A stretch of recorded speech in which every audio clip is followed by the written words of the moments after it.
리스본의 오래된 알파마 지구, 해질녘의 공기는 서늘한 외투처럼 알바로의 어깨를 감쌌다.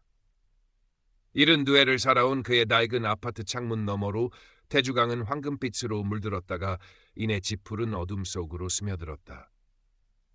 방 안에는 아내 엘리자베스와의 추억이 깃든 물건들이 제자리를 지키고 있었지만 그것들은 더 이상 온기를 발산하지 못했다. 낡은 책장에는 먼지가 뿌옇게 앉았고 벽에 걸린 엘리자베스의 빛바랜 사진만이 희미한 미소로 그를 바라볼 뿐이었다. 사별 후 3년, 시간은 상실의 구멍을 메우는 대신 더욱 깊고 황량하게 만들었다. 알바로의 유일한 낙은 온라인 체스 커뮤니티에 접속하는 것이었다. 은퇴한 도서관 사서였던 그는 젊은 시절부터 체스를 즐겼지만 이제는 승패의 짜릿함보다는 화면 속 누군가와 연결되어 있다는 감각 자체가 중요했다. 그날도 그는 몇 판의 체스를 두었다. 이기기도 하고 지기도 했지만 게임이 끝나자 어김없이 공허함이 밀려왔다. 모니터의 푸른빛만이 그의 주름진 얼굴을 무심하게 비추었다. 그때 화면 한 구석에서 작은 메시지 창이 깜빡였다. 안녕하세요, 알바로 씨. 당신의 프로필에 적힌 고전 문학 애호가라는 글귀가 인상 깊었어요. 저도 보르헤스를 아주 좋아하는데 혹시 그의 작품에 대해 이야기 나눌 수 있을까요? 보낸 사람의 아이디는 이사벨라 고메스였다. 알바로는 잠시 망설였다. 낯선 이와의 대화는 늘 조심스러웠다. 하지만 보르헤스라는 이름이 그의 마음 한구석을 건드렸다. 엘리자베스도 보르헤스를 좋아했었다. 그는 떨리는 손으로 짧은 답장을 보냈다. 물론입니다, 이사벨라 씨. 보르헤스라면 언제든 환영입니다. 그렇게 알바로와 이사벨라의 대화가 시작되었다. 매일 밤 정해진 시간에 접속하는 것이 알바로의 새로운 습관이 되었다. 이사벨라는 자신을 예술을 사랑하고 봉사활동에 관심이 많은 40대 후반의 매력적인 여성이라고 소개했다. 그녀가 보내온 사진 속 여성은 긴 갈색 머리에 따뜻한 미소를 짓고 있었다. 알바로는 그녀의 지성과 감성에 감탄했고 그녀는 알바로의 말에 깊이 공감하는 듯한 반응을 보였다. 알바로 씨, 당신은 정말 현명하고 따뜻한 분이시군요. 마치 제 영혼의 동반자를 만난 것 같아요. 이사벨라는 알바로를 나의 현명한 올빼미 씨 또는 나의 시인이라고 불렀다. 알바로는 수십 년 만에 처음으로 누군가에게 인정받고 이해받는다는 느낌에 가슴이 벅차올랐다. 그는 이사벨라에게 자신의 과거, 엘리자베스와의 행복했던 추억, 그리고 현재의 지독한 외로움까지 털어놓았다. 이사벨라는 진심으로 위로하는 듯한 메시지를 보내왔다. 얼마나 힘드셨을까요, 알바로. 하지만 이제 혼자가 아니에요. 제가 있잖아요. 그녀의 말들은 사막의 오아시스처럼 알바로의 메마른 마음에 스며들었다. 가끔 들르는 집 근처 작은 카페의 주인 루시아는 알바로의 변화를 눈치챘다. 평소보다 표정이 밝아지고 어딘가 들뜬 듯한 모습이었다. 알바로 할아버지, 요즘 좋은 일 있으신가 봐요? 루시아가 묻자 알바로는 그냥 좋은 말벗이 하나 생겼다네 라며 멋쩍게 웃었다. 그는 이사벨라에 대한 이야기를 누구에게도 자세히 하지 않았다. 마치 자신만의 비밀스러운 보물을 간직한 것처럼. 어느 날부터인가 이사벨라는 자신의 어려운 상황을 조금씩 암시하기 시작했다.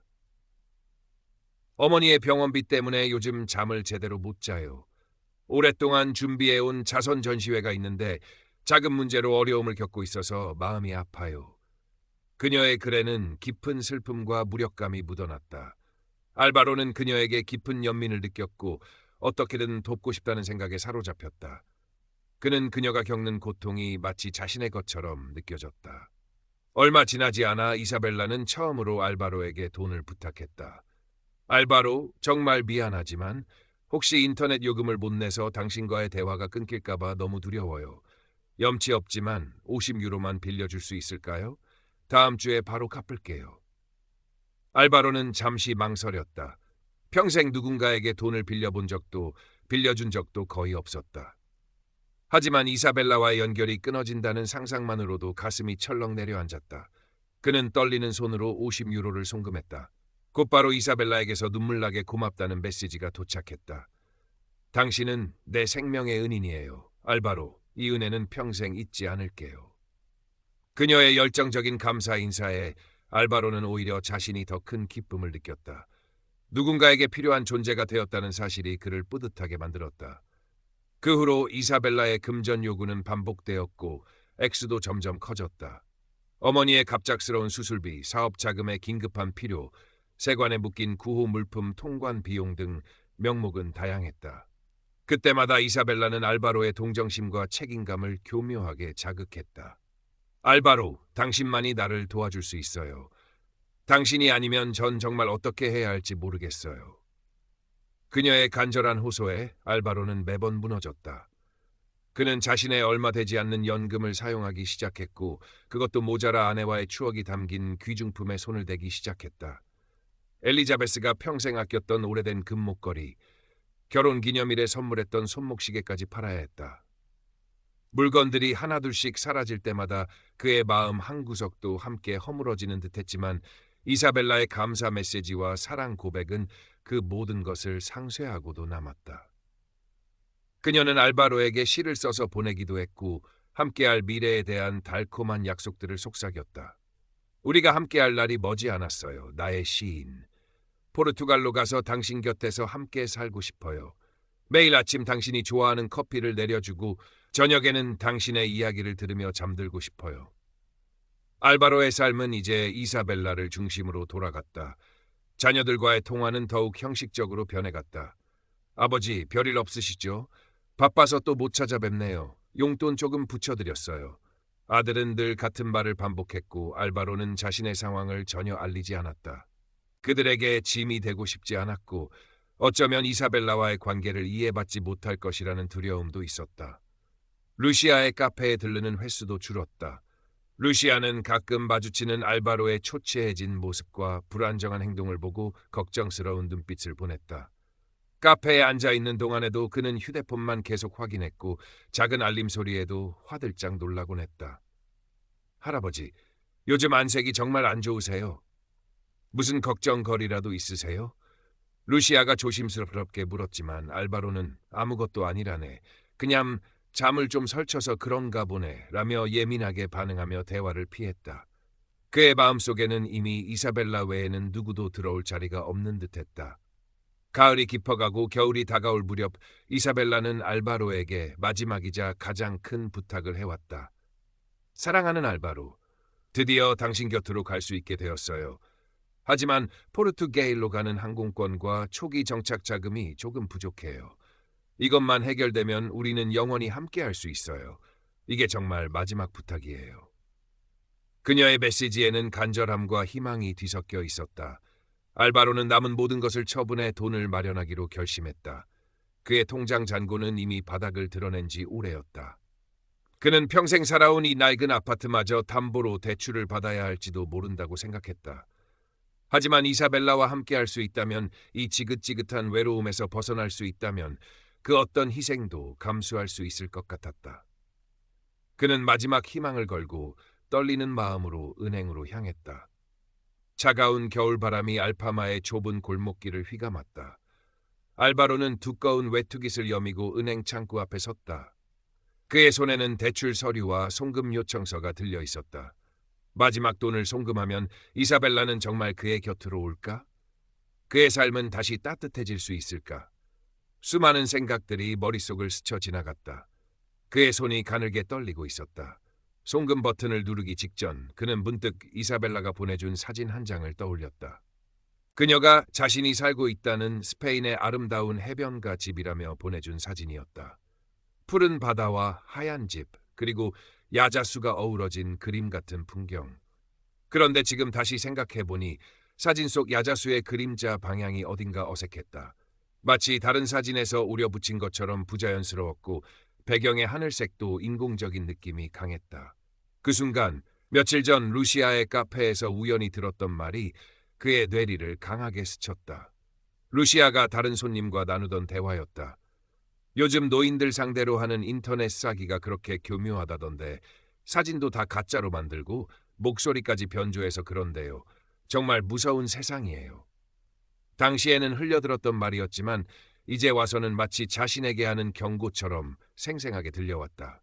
알바로의 머릿속에서 이사벨라의 다정한 목소리, 그녀의 아름다운 사진 속 모습, 그리고 수없이 반복되었던 그녀의 간절한 부탁들이 빠르게 교차했다. 지난 몇 달간의 모든 일들이 주마등처럼 스쳐 지나갔다. 그는 자신이 얼마나 쉽게 그녀의 말에 빠져들었는지, 얼마나 맹목적으로 그녀를 믿었는지 깨달았다. 처음으로 강렬한 의심이 그의 온몸을 덮쳤다. 혹시 내가 속고 있는 건 아닐까? 심장이 거세게 방망이 질치기 시작했다.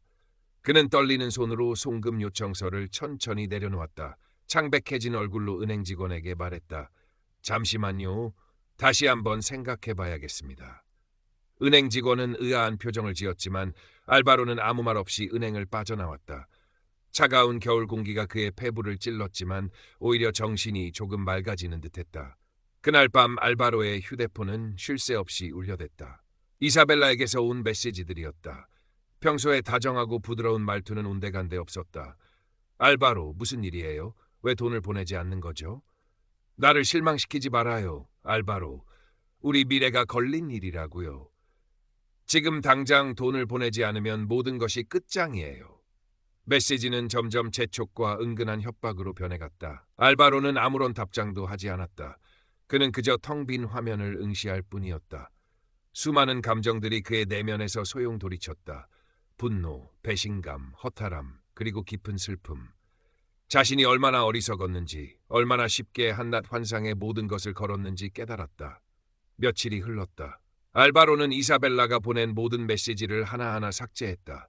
그녀의 사진도, 그녀와의 대화 기록도 모두 지워버렸다. 그리고 마지막으로 그녀의 계정을 차단했다. 마치 자신의 삶에서 악몽의 한 페이지를 찢어내는 듯한 기분이었다. 그의 얼굴에는 깊은 피로와 허탈함이 어려 있었지만 동시에 아주 작은 안도감도 느껴졌다. 그는 무거운 발걸음으로 루시아의 카페를 찾아갔다. 창가 자리에 앉아 아무 말 없이 창밖만 바라보는 그의 모습은 예전보다 훨씬 더 늙고 지쳐 보였다. 루시아는 말없이 따뜻한 차 한 잔을 그의 앞에 놓아주었다. 한참 동안 침묵이 흘렀다. 알바로는 마침내 입을 열었다. 그의 목소리는 낮고 잠겨 있었다. 루시아, 혹시 이 근처에 체스 둘 만한 곳이 있을까? 아주 오래된 체스판이 하나 있는데 먼지만 잔뜩 쌓여가서 말이야.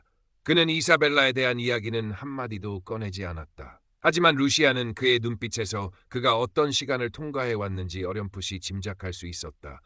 루시아는 그의 눈을 따뜻하게 바라보며 부드럽게 미소 지었다. 글쎄요, 할아버지. 한번 찾아볼까요? 아니면 제가 할아버지께 체스를 배워볼까요? 저도 꽤 잘할 수 있을 것 같은데요. 알바로는 희미하게 웃었다.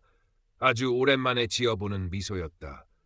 그는 여전히 상처받았고 많은 것을 잃었지만 그의 눈에는 아주 작은 빛, 현실을 마주하고 다시 시작하려는 용기가 희미하게 비치고 있었다.